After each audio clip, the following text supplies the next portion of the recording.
guidelines for application security. So, when you're performing a test, you're going to need to cover everything within the scope. That's why scope definition comes up first. Your method should be convincing and persuasive, so it's always good to catch industry standards while you're testing. This will help you to be reliable. But I don't want to prevent you from applying your own methods. You need your own personal toolbox. The point here is the way you accomplish your method and how you present it. So you can do many great things while you're hacking the system. But if your method isn't clear, determinate, and reproducible, I'm sorry, this is going to impact the quality of your work. It will suffer. So let's assume that you are going to perform a pen test on an application.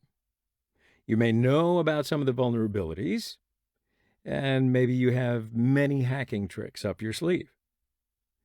But if you don't have at least a checklist, you're going to be stuck at the beginning. And you're going to get stuck during the test. So the questions where, when, how to start, what to do, these are going to start to plague you. So therefore, you might actually forget to go all around the scope. After gaining enough experience, you might be able to do this on the fly, but don't expect to become an expert overnight. That's going to take time. Even an experienced tester needs a base while organizing a pen test on a professional scale. So you understand what I'm saying? Having a plan is always a better way. That way you don't leave anything untested. So you follow a rigorous plan, and that'll help you to provide consistent, valuable information to the customer. So why do I go on and on about this? Because when you think about conducting a penetration test on an organization, you need to do the test according to the specification document, the testing guide, the checklist, or at least a benchmark. You aren't forced to follow a guide. However, it's going to add value to your methods and create a base for the person who will read your final report.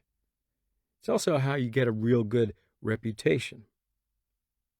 Now, maybe you have these kinds of plans in-house so that you can conduct security operations. Also, there are many organizations which have particular guidelines and frameworks and checklists and benchmarks and those kinds of tools to engage a web penetration test. But guess what? They were created with different perspectives. All of them will give you a new aspect of the security and web penetration testing process. But I'll tell you, there is no right answer. But the selection can have an impact on the architecture and result in a strengths and weaknesses report for the result. For many industries, compliance and regulations will also drive your choice. But I'm not going to tell you about all of them because some of them aren't even up to date. So here I can give you two options to follow so that you can get more information about web penetration testing. The first approach is certification focused. So there are many web security certifications out there, and they have a variety of different perspectives. They can have defensive purposes, offensive purposes, and some of them can actually include SDLC and then have a mixed purpose of security. So here I'm going to show you two offensive purpose certificates that you can follow along each one of their topics while you're testing.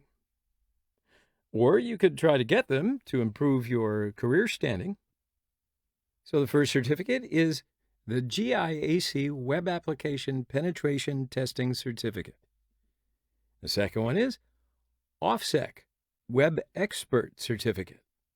So also you can find the web application security as topics and some general purpose certificates, such as EC Council, CEH. Now, the second approach is following open guides and checklists. So this way is more formal, and it perhaps can suit you best if you want to be a web penetration tester. Some of these guides are very well crafted and maintained, while others, they might have been neglected for a few years. There are also several general-purpose guides such as ISECOMS and OSSTMM and PTES.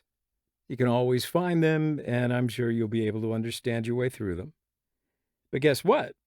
Those are the neglected ones. All right, so finally, here's my point. When we're talking about web security, you may have heard of OWASP. It's a nonprofit organization which they produce guides, cheat sheets, and many other things about application security. So in this course, mainly, I'm going to take OWASP's testing guide for my base. Now, I'm not going to follow every single item in the guide, though I am going to add some other topics. So you can go and check the details of the document on the OWASP website if you want.